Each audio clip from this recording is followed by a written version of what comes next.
Welcome back to ILTV on the Hour. I'm Alec Pollard coming to you live from Israel with the biggest stories in the region.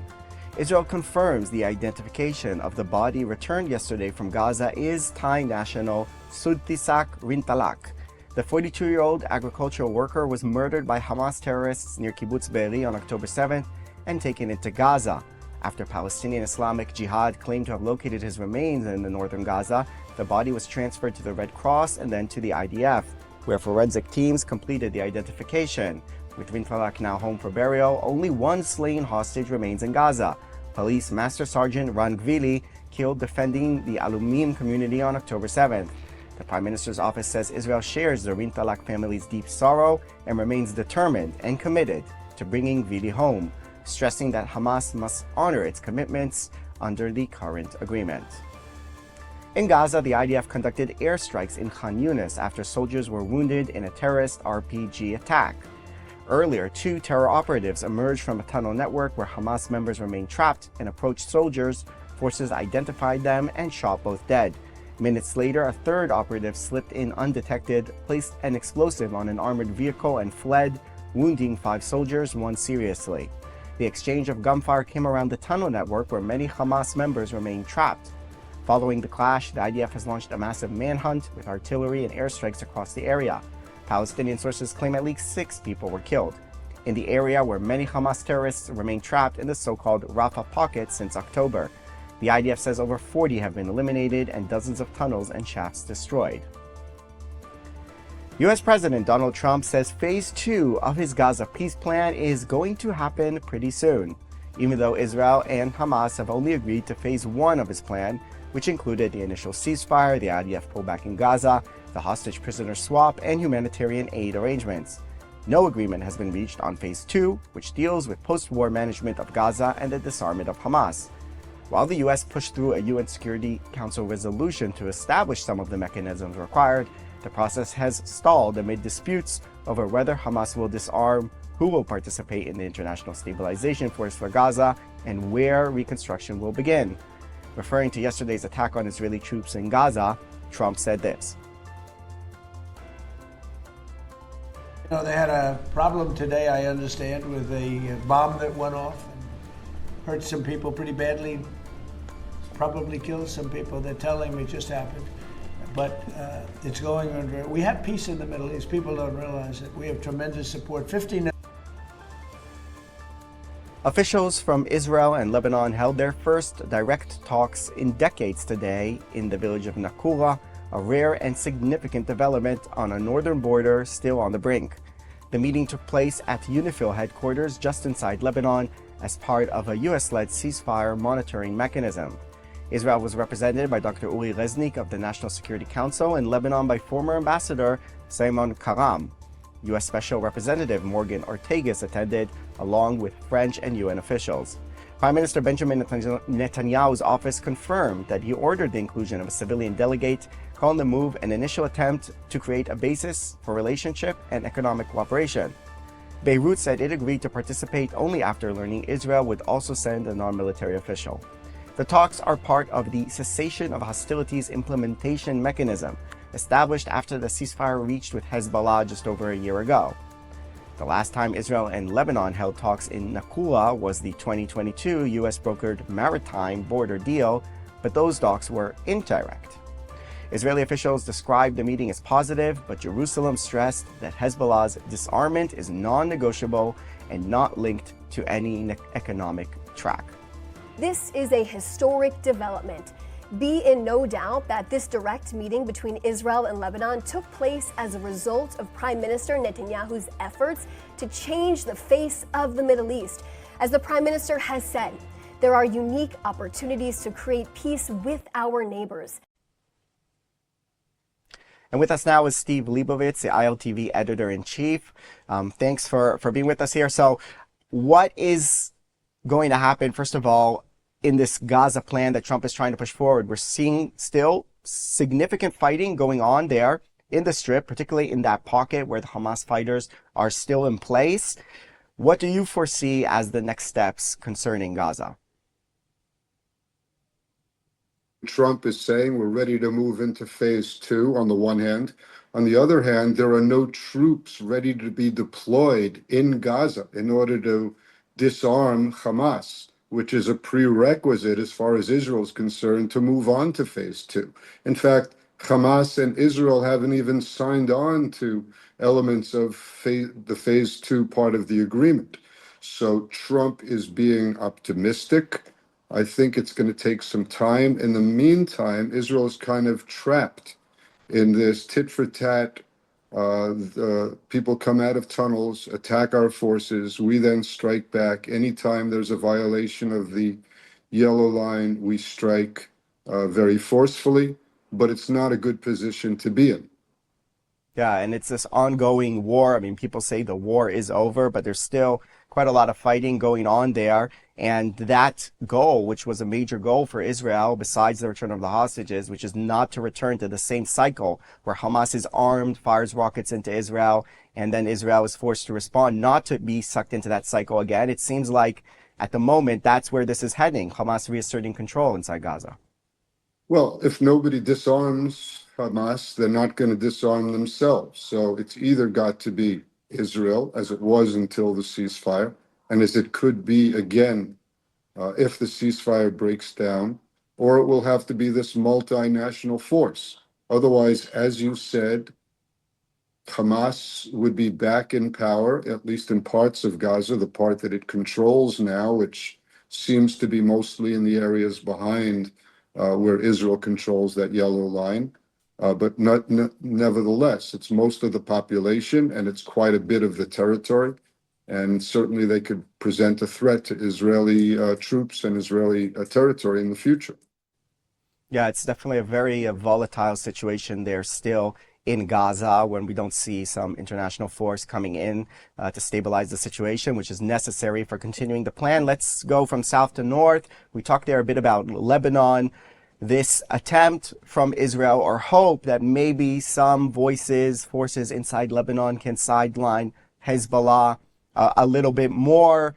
We've heard some statements from Lebanese politicians over the last year and a half or so to that effect, but is this talk that we saw that just occurred, is that a sign of things going in a better direction or not? Look, on the one hand, it's breakthrough talks, direct talks between Israeli officials, civilian officials, not military officials, and Lebanese civilian officials with U.S. presence, French presence, UNIFIL presence, took place in Nakura during the last 24 hours. It's ongoing. They're trying to come up with a solution that would see Hezbollah disarmed, certainly pushed back without any kind of a threat south of the Litani River, and hopefully disarmed north of the Litani all over the country, as the Lebanese government has ultimately promised to do. The U.S. is coming into this heavy-handed, meaning they're intending to see that implementation is put in place by the Lebanese government. They're putting the onus on the Lebanese government. In the meantime, Israel strikes wherever and whenever it sees a threat. We've been hitting hundreds of Hezbollah targets throughout the ceasefire period. Those targets included Beirut just late last month, and we will continue to do so. So the U.S. is looking for a way to move forward. Yes, we're once again, both in Lebanon and in Gaza, we're at a juncture where there's ceasefires in name, but there are serious infractions in practice. And the question is, where is it going?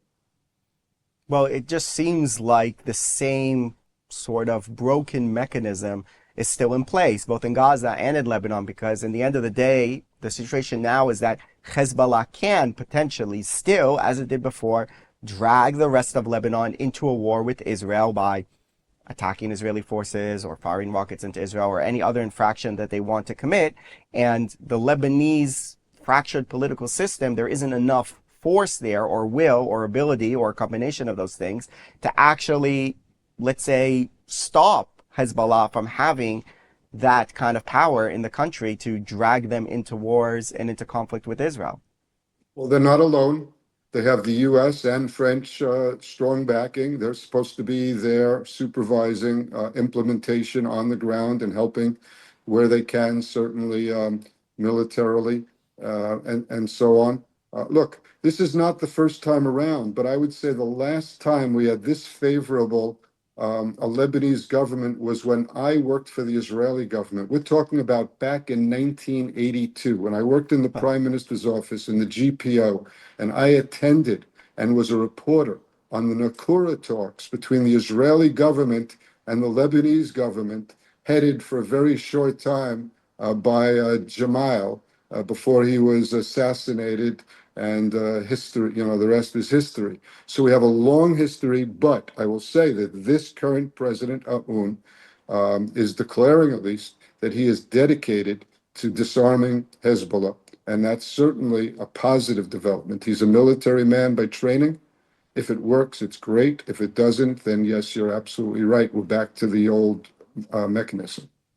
Yeah, it definitely seems like there are more favorable conditions, also because Hezbollah's patron, Iran, has been weakened. We have new leadership in Syria that's not aligned with Iran, not giving Hezbollah, let's say, as much support, and possibly a U.S. administration with President Trump that is actually willing to invest a little bit in this, at least diplomatically, certainly not with kind of troops on the ground and everything. That's not something the Republicans want, but are willing to invest to try to push something forward. The question is, from Israeli perspective, what can Israel do in the current situation in order to maybe nudge that process along, send the right signals, and do the right things also on the ground for it to maybe move forward in some direction? Well, the question is, what do we want, and whether our desires or our policy is matching exactly with that of Washington. I think Washington and Trump administration has shown clearly that they're looking for deals. They're looking for peace agreements on several different fronts and in a lot of different places around the world. They want Netanyahu to cooperate and to move toward peace agreements. In Lebanon, Israel is saying, yeah, but, a lot of yeah buts. And in Gaza, and there are these infractions of the ceasefire in both places, and we're saying, yeah, but, and Trump is saying, no, we're moving on to phase two. So we are obviously interested in stopping any kind of a return to the mechanisms of October 7th, as you put it, and the U.S. is interested in moving forward toward deals. Yeah, so the U.S. is pursuing deals, even if the situation on the ground is not quite there, as you said. And we've talked about this here on ILTV with quite a few guests who repeat what you just said, which is constantly that Trump wants to make deals, push ahead, and on the ground is just not there. Another player Sometimes here that we mentioned. Right, sometimes it is. could. Sometimes it is, and if it is in this case, it'll be historic, as he said. And if he remakes Gaza in his own image, it will be certainly historic, and Lebanon, and then we can move on to Syria and ultimately to Judea and Samaria. And, then he will have earned that Nobel Prize that he is looking for. Well, you mentioned Syria over there. Syria is another type of deal that he wants. Just a few days ago, he talked about how Israel has to keep a line of communication open with Syria.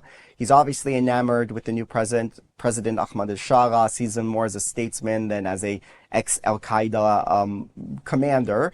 And there's question marks there. But this is also kind of connected to Lebanon, also because Syria is in a different leadership. Their relationship with Lebanon has changed. And also there were reports back in the day, I don't know if you remember this, there were these reports about a deal with Israel and Syria that involved Syria getting parts of Lebanon that were contested between the two. I mean, what role does Syria play also in Lebanon, in the relationship between Israel and Lebanon? And can Israel also, let's say, push forward to get something done with Syria? Well, Trump likes al-Shara. He had him in the White House, hosted him. He likes the way he presents himself, and al-Shara is very, very shrewd. He's come out of the underground, as did Lahavdil Elef Hevdalim, we say in Hebrew. 1,000 different, reasons to say this is not a good comparison. But Begin also came out of the underground and became a great leader of Israel that made peace. It took some years until he was elected, unfortunately. But Ultimately, these people come out of the underground. They come out of horrible backgrounds. In Begin's case, it was not, of course, but in the case of the jihadis. And he's impressed on the White House that he's a new direction for Syria. And halavai that it's true. I wish it were so. And if it will be so, and then we can have a peace deal with Syria, with keeping the Golan Heights, of course, because that is never going to be given back as far as I'm concerned, or as far as most Israelis are concerned. Sorry, I did not mean to put in my own personal opinion. But most Israelis are not willing to negotiate the Golan Heights. But as far as, the Syrian Golan, it's not, I don't care about it.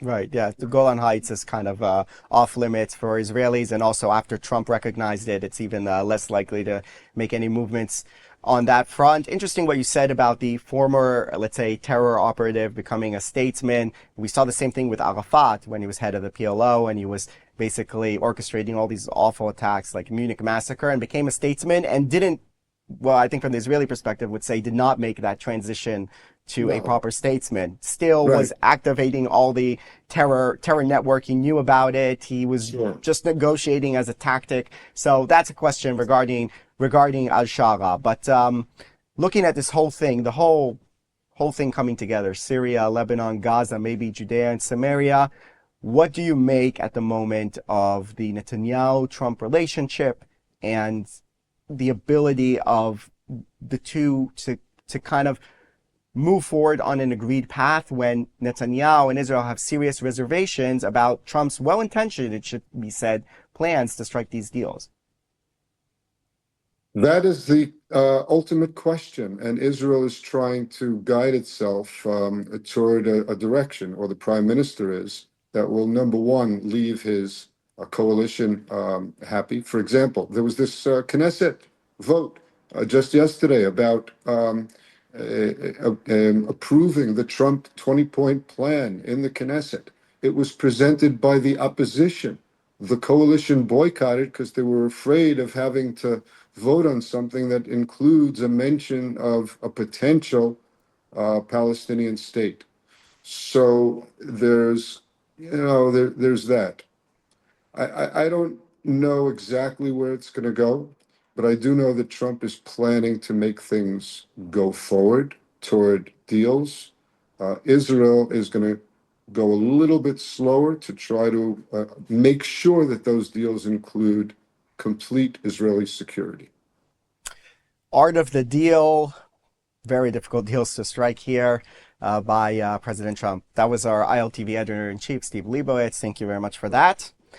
And moving on, Israel has completed its largest defense export deal ever, delivering the Arrow 3 long-range missile defense system to Germany in a ceremony south of Berlin. The $4.6 billion deal marks the first time Arrow 3 has been deployed outside Israel and the United States, and the first time it will be operated independently by another country.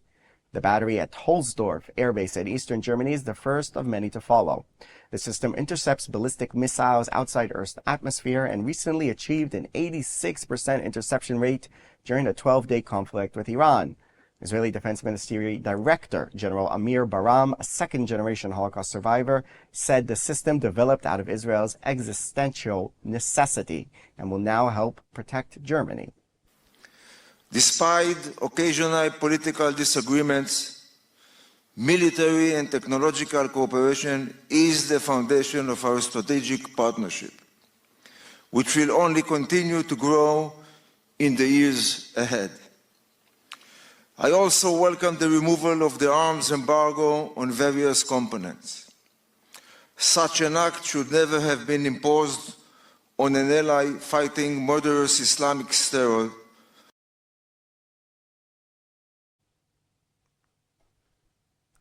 Is freedom of speech dying on U.S. campuses? It seems so, at least when it comes to Israel. Looking at the protest outside John Jay College in New York the other day, you would think some brutal dictator was coming to speak there, rather than a reservist fighting for the only democracy in the Middle East against an international terrorist organization. Stav Cohen, IDF Special Forces reservist and advocacy activist, is joining us now from New York. Thank you very much for coming on the show. Thank you, sir. Thank you for having me. y- yeah. So what's going on over there? You've been invited to speak, right, at this college, and they're Right. coming out in masses saying, "No way, no way." Way more than that, sir. 2 hours, up until 2 hours before the event, they kept posting flyers with my face, claiming that I'm terrorist, genocide, baby killer, and therefore all of New York residents should mask on and come to stop me for, God forbid, telling the truth. They came with over 100 masked protesters try to break into the building. Some of them actually managed to do so, and NYPD stopped them right before they got to the hall. That was crazy. That was brutal. This is something that I personally have never seen before in all of my 5 speaking tours since October 7th. So tell us a bit about who you are specifically. You fight in the reserves for a special forces unit, but you also do advocacy. So how did you get into advocacy, and what type of advocacy do you do there in these speaking tours in the U.S.? Great question, sir. Well, up until October 7th, I've lived in the shades, never posted anything online, barely. And after 5 months of fighting on my first round of October 7th, I got back into life, opened all of the news channels, CNN, BBC, The Economist, and I see how the Western world managed to simply turn everything against Israel. This is when I realized that the American media is basically posting pushing towards false narrative. And I said, okay, F it, I'm a lawyer. I know the international law. I fought 12 years in special forces, 2 wars in Gaza, hundreds of deep operations. If they want to know what truth is, I'll give them my truth, my taste of it. And this is how it all started. But to tell the truth, first they have to agree to listen to you. And as we see in these campuses, and it's crazy, and it's been talked about a lot, that universities that are supposed to be beacons of freedom of speech, where ideas are debated on their merits, that they just want to ban someone from actually coming to speak. And not to mention the fact, and I ask you this, and you've been around there in America on these campuses, if they brought, let's say, a Palestinian who was released from prison, who had committed a terror attack in Israel, to the university, would you see that kind of protest? You would never see anything of the sort. Actually, I posted on Instagram, Fight the Differences, and then I saw the flyer, how they, meaning the so-called pro-Palestinian movements, called to stop me and actually and even hurt me physically, and they chant, Stav, Cohen, you will see, Palestine will be free, and they threatened they will murder me. Unlike the flyers of the pro-Israeli and pro-Jewish movements around here in the city, who called with no violence, no mask, no nothing, just come and support the truth and the light. You would never see anything of the sort. This is not how we deal with that kind of stuff. I actually invited them, the pro-Palestinians, for another debate, because we had several here. None of them wanted to.